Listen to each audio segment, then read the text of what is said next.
بسم الله الرحمن الرحيم، والصلاة والسلام على أشرف المرسلين سيدنا محمد وعلى آله وصحبه أجمعين.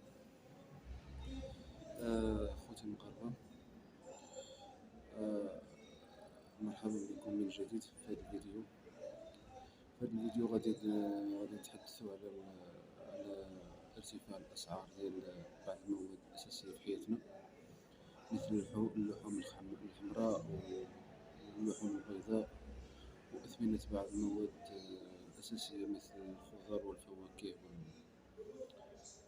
والحليب ومشتقاته. خوتي، غادي نخلي لكم الروبورتاجات والفيديوهات والأخبار، غادي تشوفوا بعينيكم يعني الحالة اللي وصلنا ليها، واحد الحالة اللي غادي نوصفها بارتفاع جنوني للأسعار وأثمنة خيالية. بطبيعة الحال نتوما كتعرفوا بلي اللحوم الحمراء وصل الثمن ديالها ل 130 درهم، واللحوم البيضاء وصل الثمن ديالها تقريبا 22 درهم 23 درهم للكيلو، والبيض زاد الثمن ديالو تقريبا درهم ونص البيضة الواحد. إذا غادي نخليكم مع الفيديوهات اللي غادي نحطها في نفس الفيديو، وشكرا لكم. وهذا العنصر لارتفاع أسعار الأعلاف، وقد انعكست خسائر المربين بفعل موجات الحرارة وارتفاع أسعار الأعلاف على ارتفاع أسعار لحوم الدواجن في الأسواق، الأمر الذي يضر بالمستهلك. الدجاج دابا ولا حاليا وصل لشي 560 ريال للكيلو في الحي. حنا خديناه ب 500 ريال الكيلو.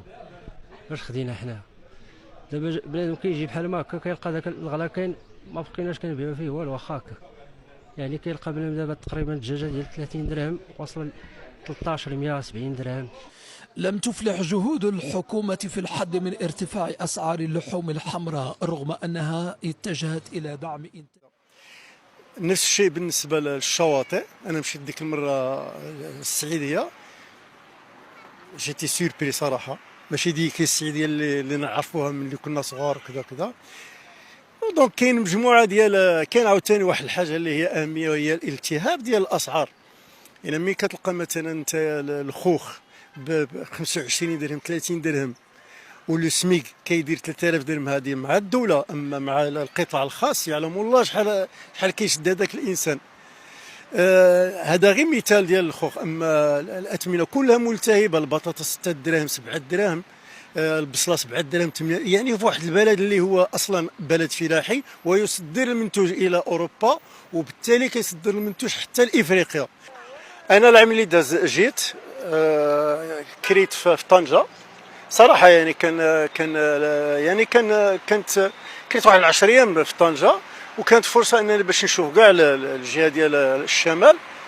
وبكل صدق الوليدات بعدا تمتعوا، يعني كانت الامور مزيانه احسن من هذا العام بكل صدق. كاين عاوتاني مدن اخرى. هاد الخطره ان شاء الله غادي نمشي عاوتاني للشمال، مانيش عارف مازال ما قررتش المدينه اللي نمشي لها. كاين عاوتاني السعيديه 60 تخي بيل بلاج، وكاين عاوتاني الجنوب، مراكش راه اصلا مدينه سياحه على المستوى العالمي، وكاين اكادير تغازوت. يعني داكشي اللي كتشوفوا في المواقع. المغرب غني بصراحه بالسياحه، نتمنوا على الاقل، لان انا عندي الاصدقاء ديالي اللي خدامين هنا وشدوا التقاعد، اغلبيه ديالهم يعني ما يمكن لهمش يسافروا داخل المغرب في بلدهم، ما بالك انهم. لا، انا كل سنه كنجي. انا كنحب المغرب. المغرب عندي في العروق. عندي 3 الوليدات، ولكن يعني كتفاجئ ان كتجلس مع صحابك مثلا في المقهى ولا شي حاجه، كيبقاو يشكيو لك. انا غالبا كنفضل المغرب. انا غالبا كيعجبني المغرب، نتسارى في المغرب احسن، لانه انا كان الفكره ديالي نتسارى بلادي بالدرجه الاولى، نعرف بلادي ونتسارها مزيان، عاد نفكر نمشي على برا. المغرب كله كيعجبني بكل صراحه. الشمال حتى الجنوب كيعجبني انا. انا الشمال، شوف الناس واخدين فكره على الشمال، شحال هذه كانوا الناس كيمشيو كيتقداو السلعه، كيجيبوا كونتربوند، كيجيبوا كذا. حتى الجنوب فين ما يتشاف كاين اكادير، كاين جديده، كاين مدن اخرى، كاين الصويره، كاين فيها ما يتشاف. الحمد لله المغرب كله في ما يتشاف، غير هو كله الاختيار ديالو. هادشي اللي كاين. لا انا شوف، انا المراه هي اللي باغا تسافر، مادام هي ولدها. ما انا ما عنديش فكره علاش، حيت السفر مكلف وتقضيه اخرى. دابا حنا اش غادي نقول لك، يعني ما كاينش واحد التنظيم شي حوايج، بحيث انه دابا اش غادي نقول لك، يعني الاسعار غاليه، الاسعار غاليه. وجا العيد والناس دابا واقفه يعني واقفه وهذا الشيء ما اش غادي نقول لك، راه اثر على بزاف د الحوايج. نعاونوا باش نكملوا ديك 24,000 ريال. عاد الموضوع المستقبل راه ما كاينش، ما نكذب عليك اولدي، زعما راه حنا كنخمموا في هذا الشيء ديما. ما كان الماكله ما تناكلوهاش في قطرنا. شتي الماكله راه ما كتاكل داك الشدق. كنمشي نخدم في الديور، نهز سدادر، نخدم نهار تخدمي ويومين وثلاث ايام ما تخدميش. هذا هو الحل اللي عندنا ماشي غير انا، في المجتمع كله. راه اللي عنده ما رحمش اللي ما عندوش. هو دابا الناس كلشي كتشكي، كلشي الناس دابا راه لا اله الا الله محمد رسول الله. والله العظيم الناس راه مضروره الناس دابا. ونقول لك واحد المثل، الكلام الاخر قال لك كرش الشبعانه ما كتفكرش الجيعانه. راه واحد البوفري راه مقهور وكلشي واصله فيه العظم وكيشكي، وكل واحد ما لقاها كيف بغا. والله يهدي ما خلق. وحنا كنطلبوا للناس المسؤولين المعنيه بالامر تحاول تخف على واحد شويه على هاد الناس هادو ودير بحسابهم. الله يدير بحسابهم حتى هما. المستقبل دابا صعيب الحال. دابا راه الانسان غنقاتل غير مع لقمه العيش. هذا ما كان. دابا راه الانسان ما بقاش كيفكر في المستقبل، راه كتفكر دابا الناس غير في لقمه ديال العيش. انت دابا انت وهذا راه كيفكروا في المستقبل. والله اسيدي لا كاينين شي وحدين لا كيقلبوا على ما ياكلوا يديو لوليداتهم. ما بغى يدير طوموبيل، ما بغى يدير دار، ما بغى يدير لاباس، ما بغى يدير 20 يوم وحنا مريحين. كيقلب على السير ديال النهار ديالو. والله يدير لهم شي داوي ديال الخير والله يشوف من حالهم. المهم المعيشه اخويا، راه المعيشه راه ولات شويه قاصحه بزاف. بنادم خدام 70 درهم وكيخسر 3000 ملي كتجي الله اعلم. فهمتي هادشي كامل والله العظيم. بالله اش غدير؟ السكور تزاد، الدقيق تزاد، كلشي تزاد، الدجاج تزاد، الخضره تزاد، البطاطا وصلت 10 دراهم. المستقبل اخويا من هنا لقدام صعيب شويه. بنادم باش يعيش راه ما يمكنش والله. بنادم الله يحسن العوان. دابا بنادم خدام 70 درهم وكاري وكيخلص الماء وعنده الوليدات وعنده شحال ديال الحوايج، والله مرض ليه شي واحد ما كيلقى كاع باش يعالجو. والله يحسن العوان وصافي. بوبري راه واكل الشهر. صحاب الفلوس هما اللي خربوها علينا. خنوش وهذوك الكبار. بوفري مسكين راه ديما مقموع، ديما تحت الصباط، واللي جا كيشتف عليه والله كياخذ الحق في الظالم وصافي. المعيشه ولدي غاليه. المسكين تيدور بين الخضاره حتى يعيو يمشي فحالو، ما طلعش يمشي للكرو يدور حتى يعيو ويخرج فحالو. ما الضو ما خليه ما نهضروش عليه. الزيت، السكر، الدقيق، كلشي المعيشه نقول لك انا غاليه ولدي. كيفاش كتشوفي دابا المستقبل؟ الله يرحمنا. تنطلبوا الله هاد الحكومه تشوف من حاله المسكين، ماشي تشوف من حاله الموظف راه اللي تيشد واحد شويه في الشهر راه عنده باش، واللي ما عندوش اشنو يدير ولدي؟ اللي تيضل في الموقف حتى العشيه وما يروح عند وليداتو، عنده المريض كاري، عنده الماء، عنده الضو. كاين شي واحد اللي بغى يرحمه؟ ما كاينش الا الله سبحانه الا هو. تنطلبوا الله ولدي الله يرحمنا برحمته. قال المعيشه للمواطن المسكين كالعصا، وحنا كنا العصا معاه. علاش؟ السوق غالي، السلعه ما كايناش، فقدان ديال السلعه ما كاينش، المطار ما كاينش 5 سنين هذه تبارك الله، والناس كيشريو الدواء غالي وكيشريو السلعه غاليه. الدواء غالي والزريعه غاليه والدعم ديال الدوله ما كاينش. الدوله اللي تساعد بلادي، ولكن اللي مسؤول علينا راه قمعنا. يعني داكشي اللي كيقولوا في الاخبار ديال 8:30 ما منطبقش مع الواقع. اللحم ما بقيناش كناكلوها، دابا كناكلوها على المسوس. نقدم نفسك، شنو السميه ديالك شنو كدير؟ انا سميتي يوسف. وحنا ماشي كنكرهوا المغرب، راه كنبغيو المغرب، ولكن وعدونا ونهبونا. يعني تنشوفوا سياسه القمع والتشريد. يعني داكشي اللي كيقولوا في الاخبار ديال 8:30 ما منطبقش مع الواقع.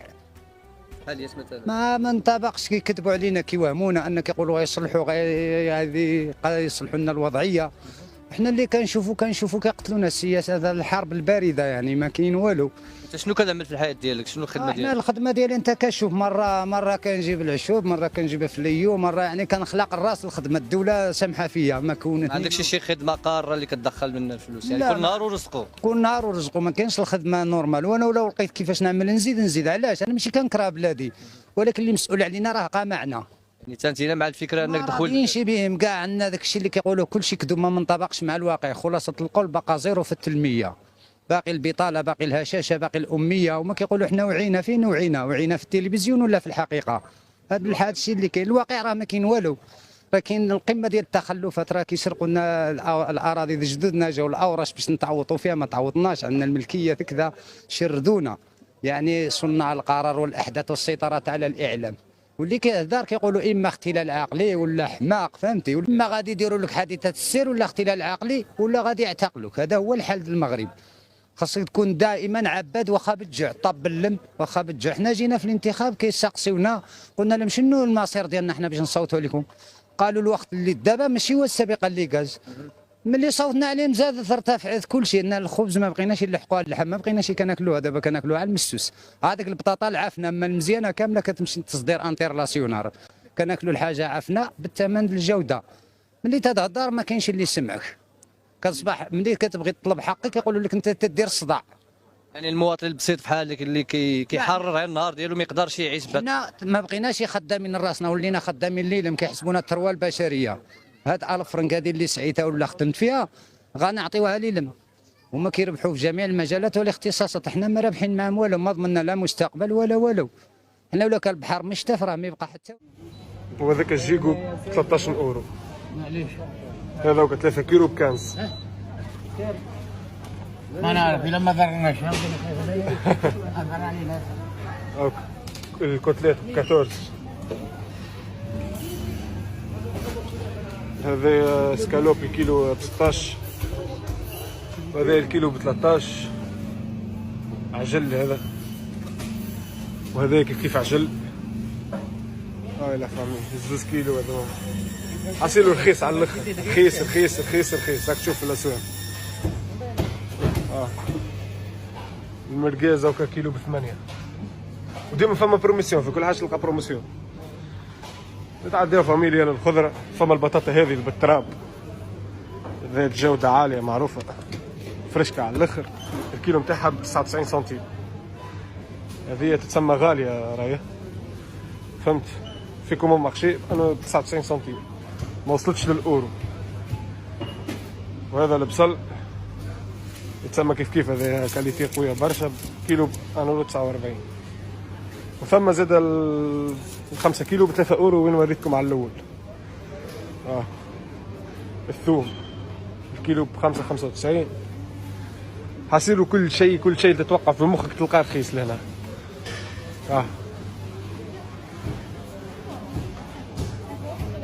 شوفوا هذه الكيوي البياس 75 سنتيم